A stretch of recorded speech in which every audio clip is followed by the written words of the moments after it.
Zeus itu musuhan sama Prometheus. Karena Prometheus yang membawa api ke dunia manusia. Nanti Prometheus ini dihukum, jadi diikat di gunung, terus dikasih burung elang-elang Kaukasus itu kan. Jadi jantungnya dimakan elang, terus tumbuh lagi, dimakan lagi, tumbuh lagi. Sampai kiamat hukumannya gitu. Karena dia yang membawa api ke dunia manusia. Tapi katanya orang Yunani, kalau tidak atas jasanya Prometheus, kita tidak akan kenal api.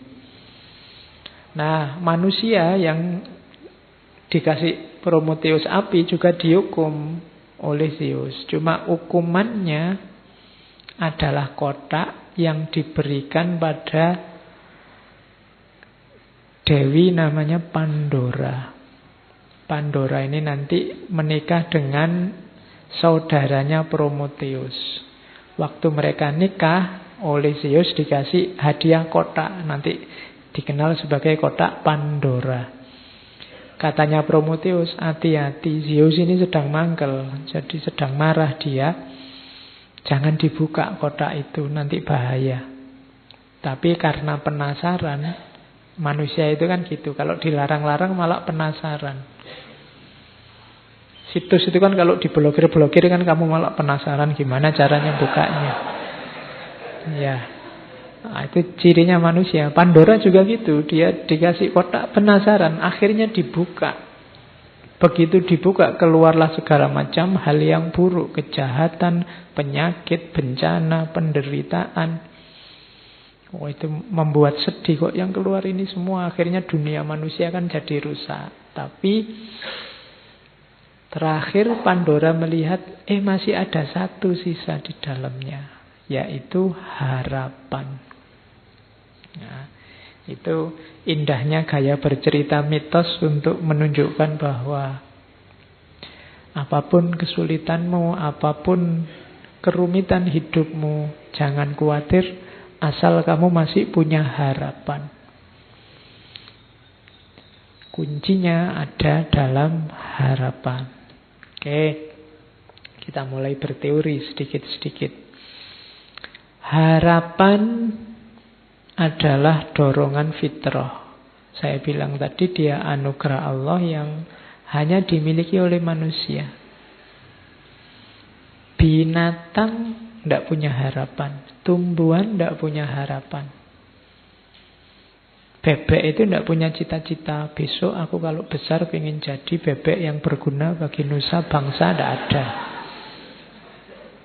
Yang punya harapan manusia, fitrahnya, kodratnya manusia bercita-cita, berharap.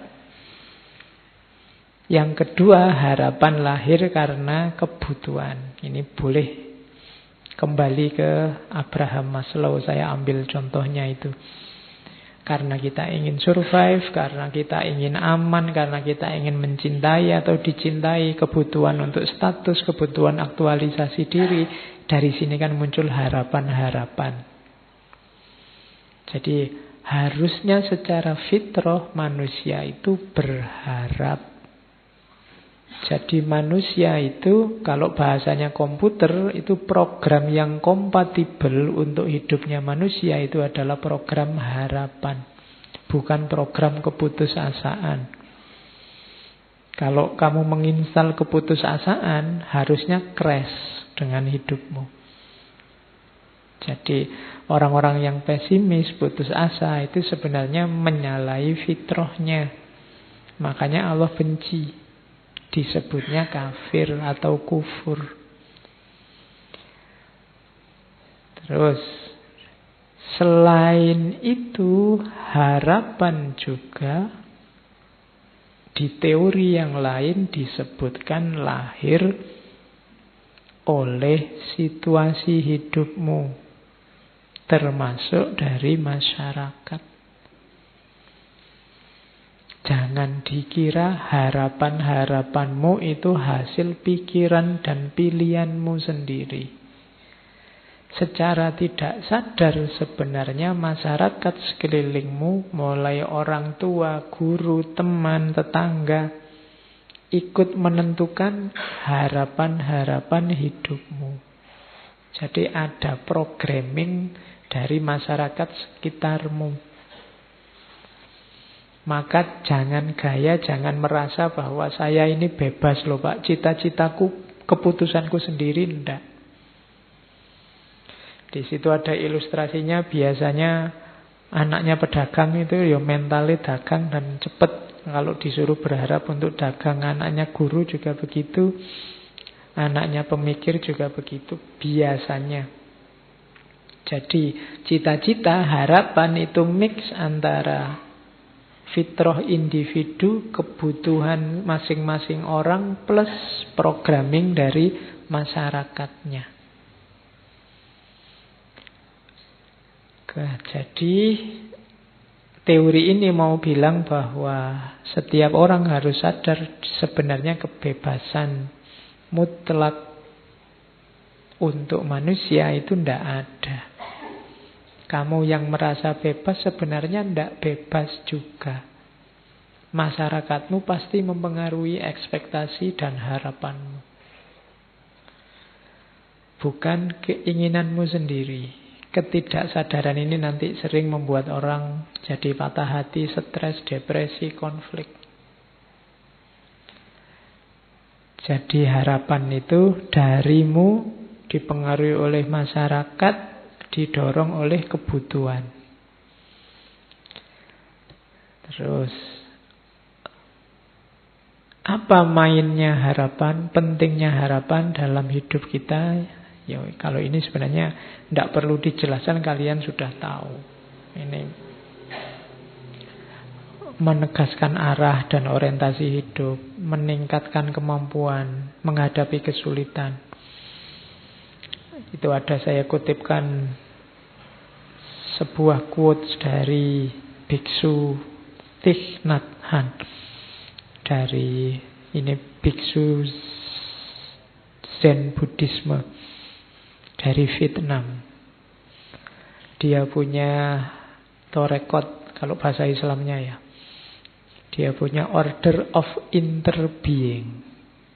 Jadi kita kan selama ini interreligius, interrelasi, dia punya order of interbeing. Jadi tidak cuma sesama manusia, sesama makhluk, tapi saling berhubungan dengan segala yang ada. Katanya Thich Nhat Hanh, hope is important. Harapan itu penting sebab dia akan membuat momen saat ini tidak terlalu sulit untuk ditanggung. Kalau kita percaya bahwa besok lebih baik, kita akan bisa menanggung beratnya hidup hari ini. Itu enaknya punya harapan. Jangan putus harapan dengan situasimu, dengan kondisimu, kondisi negaramu, kondisi agamamu. Ketika kamu tidak putus harapan, seberat apapun yang kamu tanggung hari ini, rasanya akan ringan. Kenapa?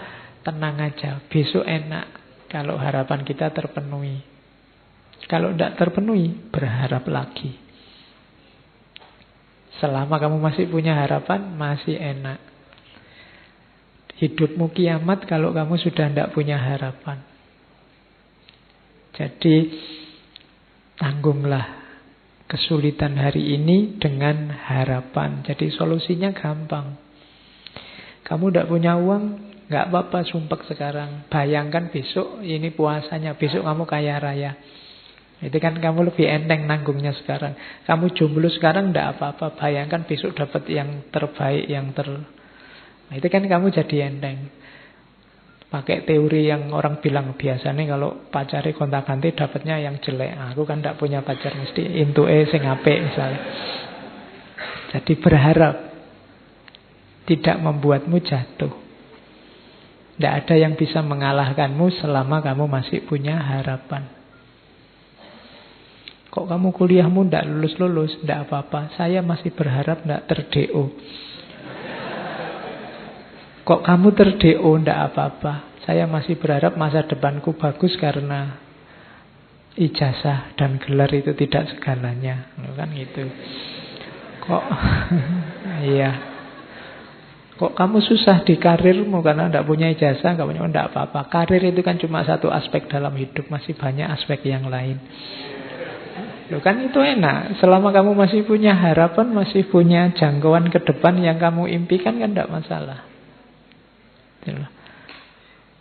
Kamu mau kerja apa? Ijazah tidak punya, keterampilan tidak punya, ya gampang nyari istri yang kaya aja misalnya. Masih ada harapan. Oke, terus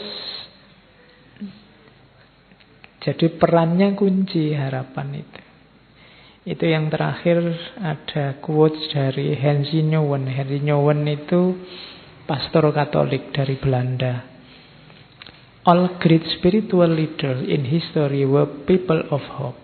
Semua tokoh pemimpin spiritual dalam sejarah adalah figur-figur penuh harapan. Tidak ada tokoh spiritual yang putus asa. Ibrahim, Abraham, Moses, Musa, nabi-nabi tidak ada yang putus asa. Ruth itu neneknya, kalau itu sebenarnya tokoh dari Bible. Tokoh perempuan, neneknya Nabi Daud. Yang nanti ada silsilah juga sama Yesus. Maria, Yesus, Rumi, Gandhi, Dorothy Day, semuanya menjanjikan. Orang-orang yang penuh harapan. Live with a promise in their heart. Mereka meyakini suksesnya di masa depan, janji-janji di masa depan. Itulah yang membimbing mereka menuju masa depan. Jadi masa depan itu penting, maka hidupkanlah dengan harapan.